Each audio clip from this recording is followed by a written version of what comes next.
Welcome back to the CPCA podcast. That's right. It is called Backstage Pass. Welcome back. We are so excited to do this new episode for you guys. We have a great guest on today. He is actually a junior media studies major, not part of Boyer or FMA actually, but we'll explain why. He's a member of the band Obsolescence along with, well, we'll get into that later. He's our first actual General Temple student guest that is not a part of Boyer or FMA, so we are super excited to have him on with us. Welcome, Mr. Ryan Howie. How you doing? I'm doing great. Thank you so much for having me.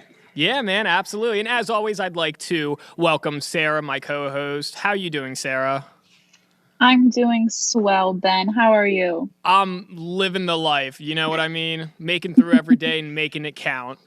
All right, yeah. So we've got a lot to talk about. Definitely a lot of Temple and a lot about your music because, you know, I'm genuinely interested. You know, I'm a music guy myself.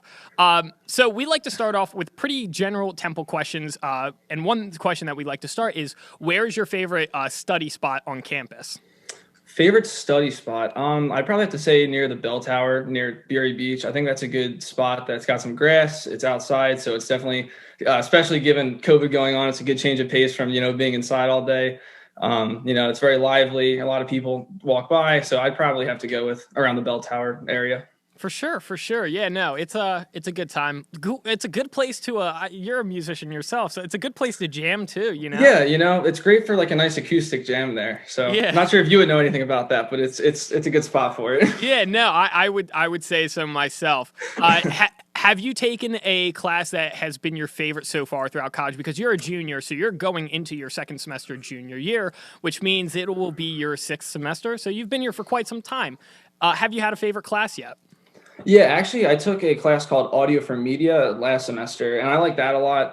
It was basically about kind of the ins and outs of studio recording, where it kind of covered a good general basis from, microphones and even analog recording and a little bit of mixing. So I think it was a good 101 kind of introductory class to that. I had a great professor, and all in all, it was just a very good class. I definitely liked it. For sure. Very nice. I'm a music technology major, and we have classes very similar, like sound recording, sound editing, which actually I have heard you've taken those, but we'll talk about that in a little bit, actually. I would like to go on and ask, this is more of a question that we like to have a lot of freshmen hear answers to. And the question is, what is your favorite freshman experience? Because a lot of freshmen kind of struggle with adapting to the college environment. So I think sharing a lot of different experiences from upperclassmen is a really good way to kind of ease them into it. So what was your favorite experience?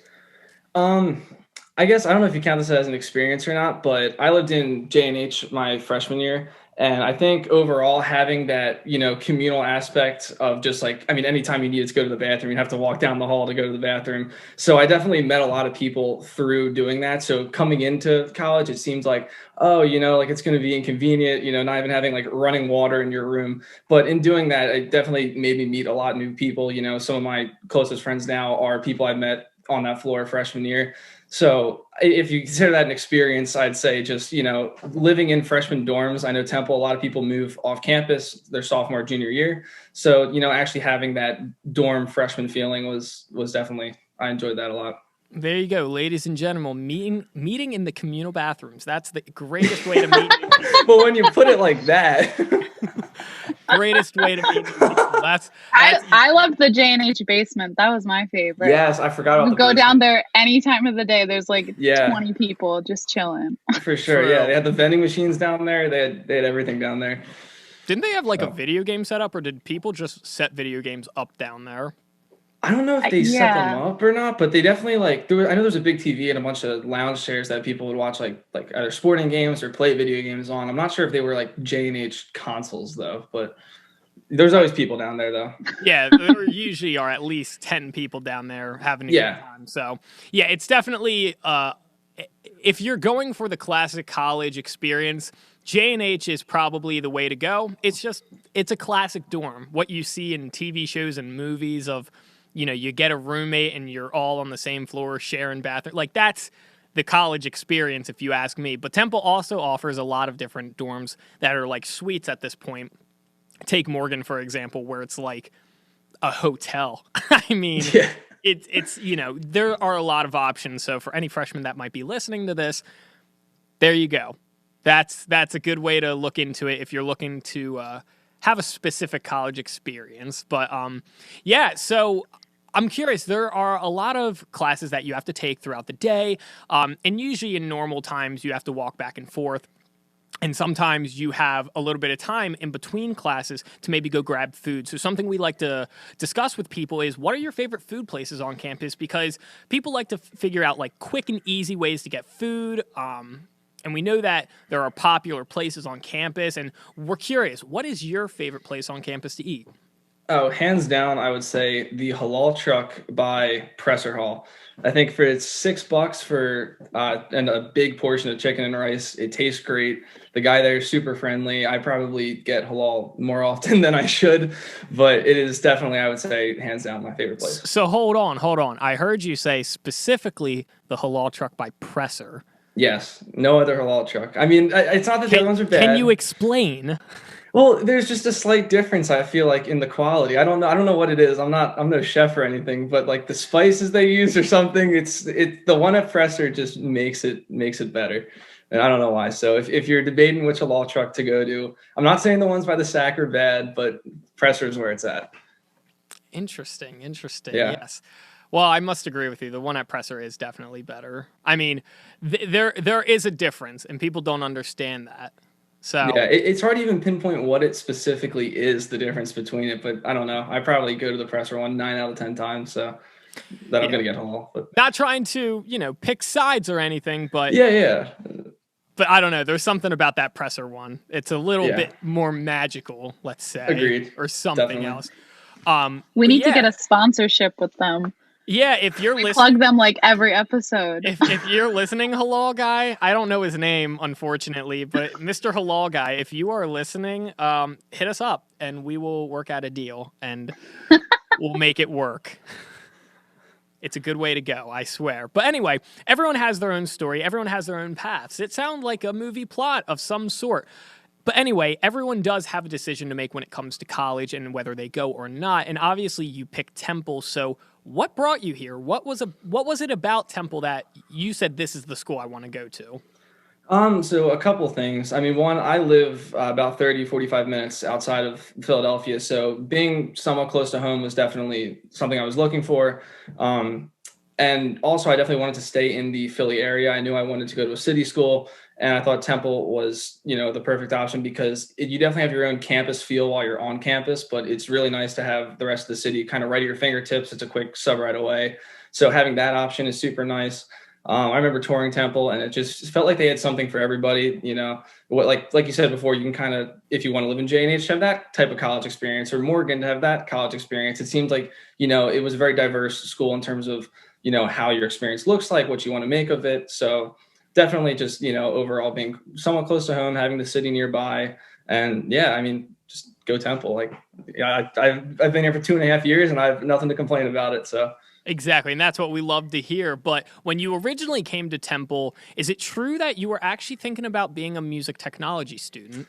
I was. I came in my freshman year as an undeclared major. I went back and forth between a couple of things, but ultimately music tech was probably where I saw myself going most. I'm very interested in the, audio engineering and, studio recording. So it seemed very fitting, even though I ultimately ended up going with media studies and production. Definitely, yeah, music technology was all throughout my second semester of freshman year and beginning of my sophomore year. I assumed I was going to be doing music technology. Yeah, for sure. So I think that's why we wanted to have you on today, was because, and this is obviously more so aimed at the music technology students that might be watching this, but what are some of the differences? I'm actually curious myself, because as a music technology student, I have one side of, like, one view of things and how everything goes, but you obviously have another view because both majors are very, very similar from what I hear. I'm curious, what are the biggest differences that you have seen since you've taken some music technology classes? Yeah, I would say they're definitely very similar. There's definitely a lot of overlap between them. Basically, the music technology degree, I think, is a lot more geared to specifically audio engineering. And I, at the time, wasn't sure if I 100% wanted to kind of, I don't know, to put all my eggs in one basket and definitely do audio engineering, or if I wanted to do like video or broadcasting or anything like that. So media studies and production is kind of a more broad, generalized degree where it definitely has a lot of audio recording classes in it, but there's also a lot of video editing. There's a lot of just broader media classes, and it's definitely a more generalized degree and not so honed in on specifically audio. Okay, got it. So instead of maybe just a directed, maybe music kind of job, maybe media studies can open you up to maybe like, I don't know, podcasting or something like that. Yeah, exactly. Okay. Yeah. No, I think that's a fair assessment. Yeah. So I think for anyone that's listening and to this episode and maybe wondering, should I do music technology? Well, I think it's good to put yourself forward and be like, do you want the music aspect of it? If you want the music aspect, Boyer is the way to go. Music technology is the major for you. But if it's not music that you're interested in, and it might be podcasting or radio broadcasting, maybe it should be media studies and production. So yeah. I think that's a very good way to put it. Like you said, if you know that you want to go the music route and you know you want to do that, 100% music tech is definitely, I think, the degree to go for that. But if you're kind of like me where you might want to do that, but you're not 100% sure, then that's where it's nice to have that broader degree. But yeah, like you said, I think that's definitely the way to decide it. Exactly. And I think that's a good kind of decision to make if you're thinking maybe you might go one way, but you're not entirely sure. I think it's a good way to step back and think about it. I think those differences are pretty significant for the most part, if I say so myself. And I think they play an important part in how, you might base your decision. But yeah, for sure. So that's cool to get a little insight. But what music technology classes did you take? I'm curious. So I took studio music recording techniques for, I think it was called that. That might have been actually the only music tech specific course I took. It was actually ended up being very similar, I thought, to that audio for media class I mentioned prior. Mm-hmm. The studio music recording techniques, again, I think that's what it's called, is definitely very more geared towards the recording end of things. Like I said, the audio for media was a lot more broad. It was a lot more like kind of 101 introductory. The studio recording definitely felt a little more hands-on. But I'm trying to think, I don't think I actually took any other courses in music tech specifically besides that. And I think I wanted to, but the only reason I couldn't was because I wasn't technically listed as a Boyer student. They wouldn't let me into a lot of the classes. Oh no. At the time, I remember I ran into that problem a little bit. So I think that was the only class I did take, but I did absolutely love studio recording. I thought that was a great class. That's probably literally my second favorite class next to the audio for media one that I took. There you go. So. No, that's awesome. Yeah. So with what you're doing right now, have you had any interns or like anything like that where you've worked actually kind of related to what you're studying? Yeah, so I did a internship for a startup company called Medifine this past summer, where I kind of did a lot of production-based stuff. I made a lot of short 15-second videos that the company would run as advertisements on their social media. Basically, the company it's a healthcare company where they basically take whatever disease or diagnosis that you have and helps you try to get connected to the best doctors of your specific disease. So I would go through and take a bunch of different cancers and diseases and make advertisements to try to help basically get them publicity. So I was doing a lot of like voiceover, a lot of animation, a lot of that type of stuff this past summer, which was definitely some good hands-on experience. That's very cool. Very cool. What's the company awesome. called again? Medifind, Medifind. Medifind. There you go. That's a really good app. I'm about it. Medifind. Let's definitely got to plug them a bit. So yeah, definitely check out Medifind if you Medifind. There you go. There you go. Maybe we could get a sponsorship. No, I'm kidding. We'll look into it. We're getting all the deals today. We're writing it. Put it in the books. Get Hello, the Medifind. There you go. Exactly. We got it. We got it going. But so we did explain that you are a musician as well. What is your primary instrument? I mainly play guitar. That's guitar. Definitely my primary one. Very cool, very cool. And you're in a band called Obsolescence, correct? I am, as are you, Mr. Ben Micholi. Yeah, interesting how that works. Interesting. Fancy seeing you here. Wait a minute. What's going on here? Hold on a second. Yeah, so Obsolescence, would you like to give a little brief history about how Obsolescence started and what Obsolescence is about? So Obsolescence is a heavy metal band. We initially were a band called Infinity, and we kind of rebranded ourselves to Obsolescence. For anybody who actually listens to heavy metal out there, our specific genre, I guess, would be metalcore. But I don't know, we're working on a couple EPs at the moment. We definitely got some good stuff in the works. So a little shameless plug, but be sure to stay on the lookout for that coming sometime soon. Got to do what you got to do, Exactly. Gotta keep plugging away, Yeah, you would know. I would know. That's right. So, yeah, how exactly did everyone meet? I'm curious, because not like I would know. Oh my God. So yeah, like I mentioned before, the band was initially called Infinity, which was a thrash metal band. I was gonna say Ben and I, we met through Temple. We didn't know each other before coming to Temple. So Ben and I, started playing together. One thing led to another. Now he's in the band. We had a couple lineup changes, but once we finally have the, I don't want to say official, but official lineup that we have now, that's kind of when we did the name change. We're kind of playing a slightly different subgenre of metal than we used to. So that's kind of why we're kind of going with a clean slate. So, yeah, I guess that's a little brief history of it. Is there any chance you could, give a little sneak preview of any of the music that Obsolescence has been making? I mean, all the music at the moment is on your computer, actually. So I don't know if I'm the person to ask for that. Well, I can't exactly do that right now, but maybe in the future, if it so happens to happen. We'll tag it on at the end of the video. How about that? Gotta tag it. There you go. But yes, music is in the works. It sounds like very, very nice. For sure. I wouldn't know. Like I said, I have no idea. But yeah, That's crazy. Cool. That's great. I know all about it. So yeah, there you go. When shows start up, like, are you guys going to be playing a lot? Yeah, I mean, that's definitely the goal. I obviously we can't now with everything going on, but the second that we can, the goal is to just get out there, play live. We used to a lot, before COVID was ever a thing. So for sure, we'll be doing that again. Yeah, next year hopefully. For sure. And you said you're a guitarist in the band. Yes. And I'm sure there's another guitarist in the band. Who's better? Would you know? Who's better? Oh, I don't know if you want me to answer that. I mean. Oh my goodness. I'm just curious. Like, obviously there's got to be a better one, right? I mean, better subjective. For the sake of the podcast, we'll say we're equally as good as each other. That's a fair assumption. Yeah. I would take that answer. There you go. There you go. I'd say we need to have a duel right now. Oh, shoot. Now. Maybe as a special for the podcast, we can make that happen. A special podcast episode. Yeah, a little bonus episode. There you go. Just talking about Obsolescence. Yeah.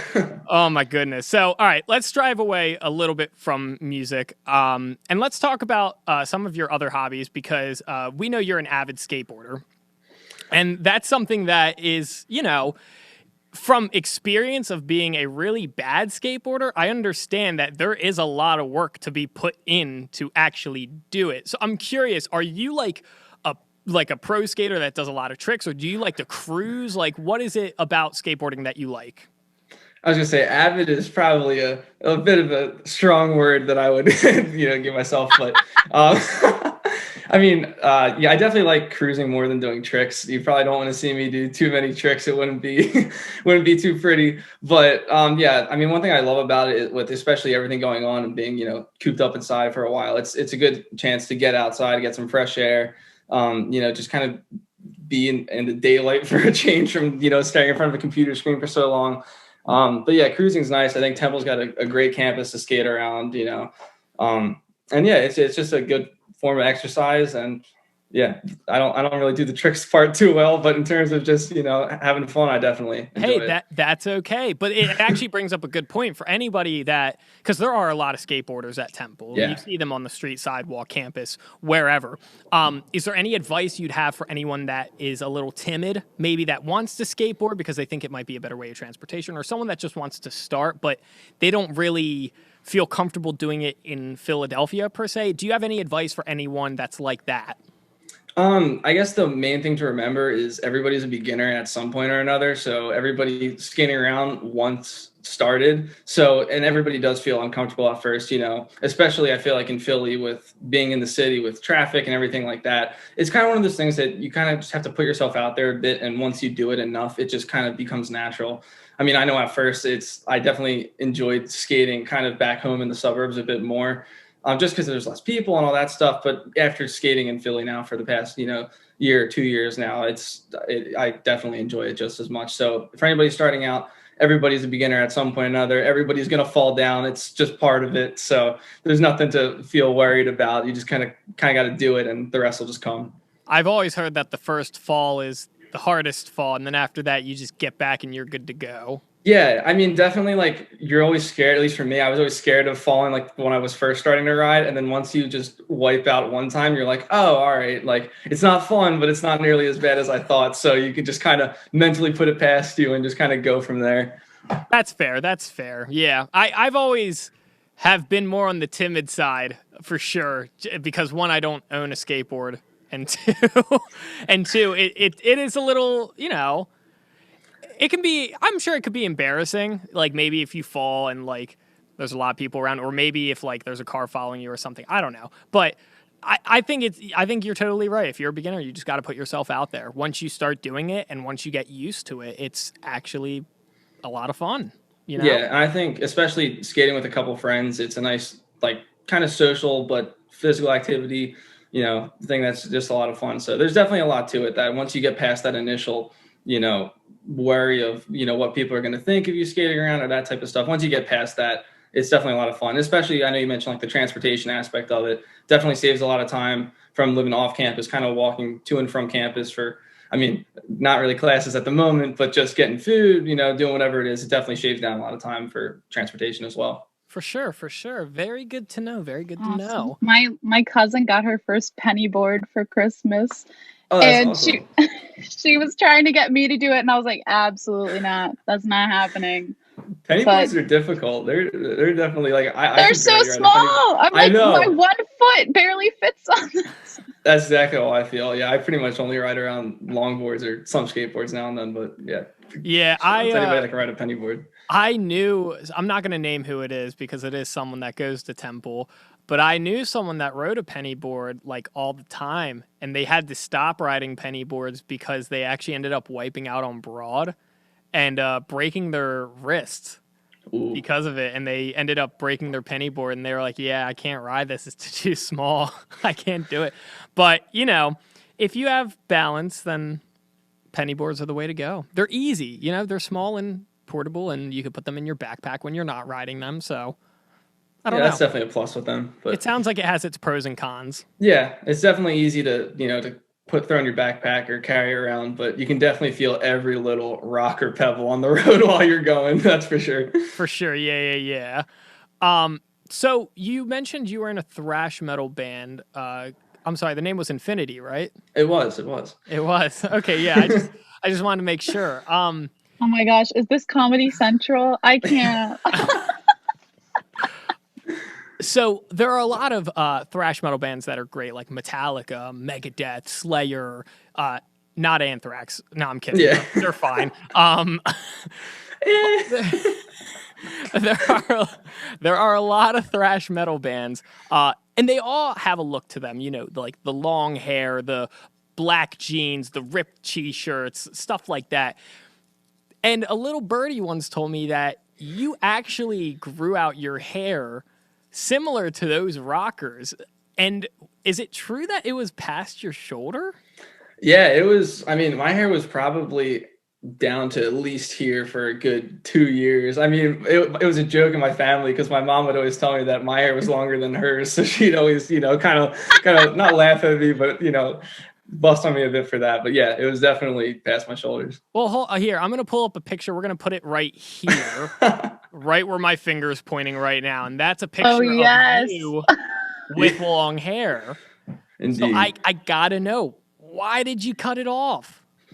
I mean, it was definitely fun to have it while I had it, but when it's hot out and you have long hair that's past your shoulders, your neck, the back of your neck doesn't really get a lot of air, and it's definitely it traps a lot of heat in there, as well as it's just wake up in the morning and my hair looks like this, and I wasn't really about after a certain point. I was like, it's time. I've had this for long enough, and now I'm back to the good old short hair. Can you attest to this, Sarah? 100%. I know the struggles. Every March, like for years of my life, I just chop my hair. I like chop it to chin length because I'm like, I can't deal with this. It's too much. Ugh. It's just so nice because then you don't have to deal with it either. Like you just like wash it and I'm like, all right, that's it. Exactly. That's literally how I feel now. Like when I first cut my hair, the nicest thing was not having to like actually spend time trying to get it to look somewhat good in the morning. I was like, this is so much easier. So then it takes so much time. I'm like, oh my God, I have like an extra 20 minutes for my whole day. So that was actually going to be my next question. What are the major differences between your morning routine and getting your hair ready? I mean, I can now pretty much just kind of get up and go if I need to. Usually I shower in the morning, but besides that, I can just brush it and that's it before I'd actually have to, if I wanted to look like semi good and not just throw on a hat, which I probably wear a hat like every day when I had long hair, so I didn't have to do it. But if I wasn't going to wear a hat, I'd actually probably like have to blow dry it or something like that to just not make it look terrible. But yeah, it's definitely a lot better now. Interesting. Yeah, no, I've had many times where I try growing out my hair and I just always can't do it after a certain point. Like I just have it back and it grows and I'm just like, this stinks.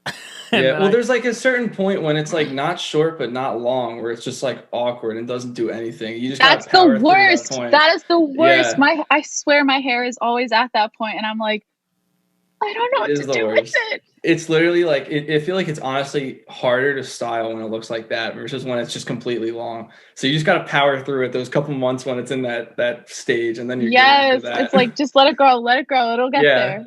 Just throw on a hat, do what you got to do, but it'll get there. For sure. So I've dug a little research into your life, and I, got to know you based on the interwebs a little bit more. Mm-hmm.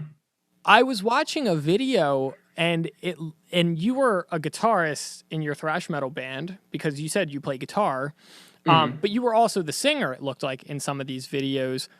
There was one video where for some reason you weren't playing guitar. It looked like a show at I think it was New Jersey in July of 2019. Right. Yeah, what happened?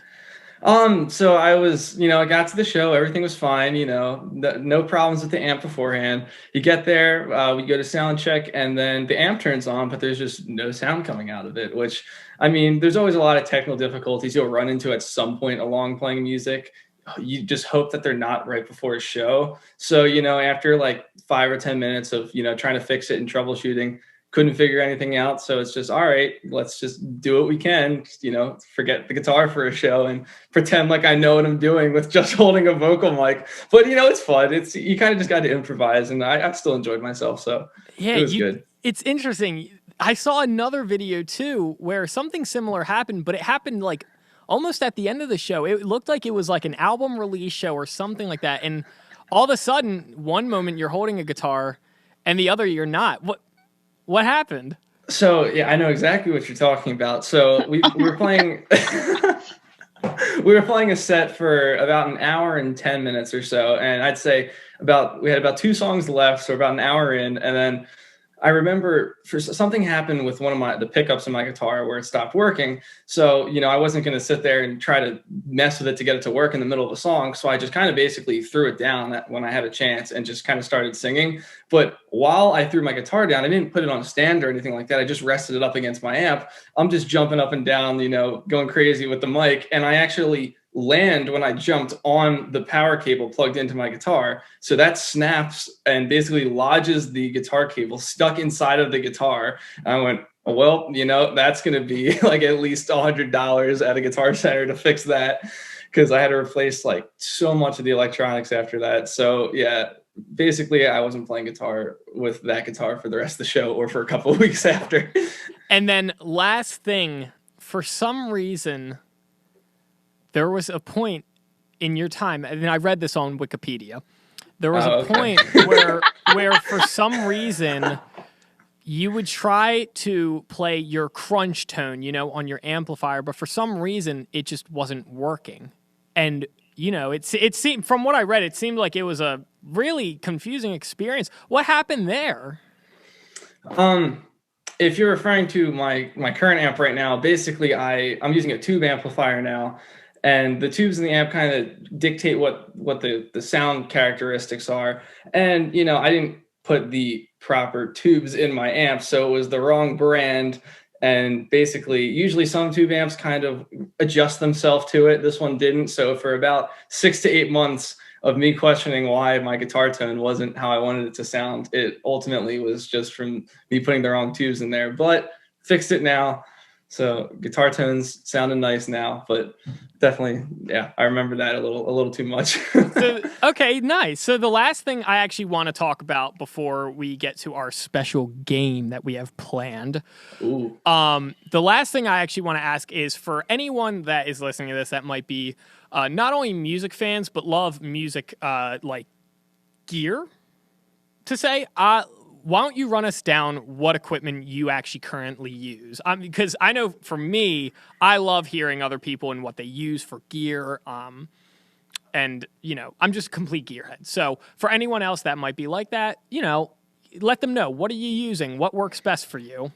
So at the moment, my amp is a Mesa Boogie single rectifier. It's a tube amp, like I mentioned before. I definitely love the sound it has. My only complaint with it is it could have a little bit more gain when I, go for a heavy tone. But besides that, absolutely love it. I'm running that through a Harley Benton 2x12 cab with vintage 30s in it. So, that sounds great for a lot of, high distortion stuff. In terms of pedal board for my dirty channel, I'll use a tube screamer, throw a noise gate on there because it's a must. And then for my clean channel, I'll just use, some typical delays, reverbs, chorus, that type of stuff. And just for ease of everything, I run everything into what's called an effects switcher, where I can just click one button on my pedal board and it'll switch over multiple different pedals in my amps channel and do a bunch of different things in one, basically one click. And yeah, besides that, that's pretty much the amp I use. Guitar wise, I always go with active pickups, pretty much EMG 81, 85 pickup combo is in just about all my guitars at this point.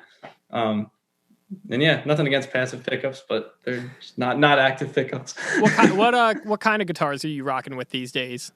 I go with LTDs. I think mainly because I don't have enough money for an ESP. I don't have the extra $2,000 to drop on one of those. But I think that for the price, you can get a really nice playing LTD for not too much money. So, I think they play really nice. They're working for me these days. So. Very nice, very nice. All right, well, I think it is time to play our game. So this is a very simple game, Ryan, and simplicity is the best way to do it. This is called Temple, this or that edition, but not quite. So we are used to playing this game with all of our, peers at the CPCA advising office. So we usually do a straightforward Temple, this or that. Now that we've actually started interviewing other guests that have, that are a little bit outside of the CPCA advising office, we like to ask more questions more about the person themselves. So this is more of a half Temple this and that and half Ryan Howie this and that. Ooh, so alrighty. Here's how it works. We have like 15 maybe questions. I don't know. Like 15 questions roughly. And you would just have to pick between two things. But you have 1 minute to get through every single one. We've only had 2 or 3 people get through out of the 10 episodes we've aired, or 9, or I don't know how many episodes we've aired. Something like that. A bunch. We've done a bunch. But only 2 or 3 people have been able to actually get through. So, with that said, are you ready? All right. So basically no explanation. Just go pick one or the other. Well, you can explain a little bit if you want, but you got 60 seconds. So all right, I got 60 seconds. Make it brief, basically. I got this timer set up, and actually I have By the Seaside ready to go when the timer is done. We all love By the Seaside action. My favorite. It's the best. All right, so ready, set, go. Bobby or Damien? I can't answer that. It's like a parent picking between two of their kids. Do I actually have to answer that? You can pass. All right, that's the one I'll pass on. Saxies or Richies? Oh, Richie's. Maxies or Philly style? Oh, Philly style. Their pieces best on campus. J or H? Oh, Hardwick. Yeah, H. Sack or food truck? Probably Sack. They have a lot in there. Coffee or tea? Oh, coffee, hands down. Hardcore or metalcore? Probably metalcore. More diverse. Electric or acoustic guitar? Electric. Metallica or Avenged Sevenfold? I'm going to say Avenged Sevenfold, but I would have said differently like 2 years ago. Basement show or stadium tour? I mean, stadium tour, if that's an option. There's that by the seaside. All right, so unfortunately, you did not get to answer all of the questions. We hit him with a really hard one in the beginning, so I told you. I don't that blame was It was going to be hard. That was It mean. was going to be. I do want to ask the last couple of ones. Okay. One would be writing or listening to music. I'm definitely writing. I mean, nothing against listening, but writing adds a whole new element of creativity to it. And then the very last one, EP1 or EP2. I'd probably say EP2. I don't know. A little more heavy, a little more, I don't know, a little more deathcore vibes going on. There you go, ladies and gentlemen. Be on the lookout for EP. Well, I guess 1 and 2, but EP2 by Obsolescence. Hopefully, it'll be out eventually. We shall see. Currently in the recording process. Guess we'll let everyone know that. But you know, making our way. We're doing it. You know. Indeed. It will be out to the public hopefully before we know it. So. With that said, I think that just about wraps up our time here. Ryan, Howie, thank you so much for joining us today. It's been a pleasure talking to you, my man. Of course. Thank you guys so much for having me on the show. I really appreciate it. And as always, I'd like to thank Sarah for everything she does. Without her, we would not be able to do what we do because she is the backbone of everything that we do. So, Sarah, as always, thank you so much. Thank you, guys. This has been a blast. I love the comedy hour. And as always, if you'd like to stay up to date with anything CPCA related or with Backstage Pass podcast, follow us on our socials at CPCA_advising. You can find us on Instagram, Twitter.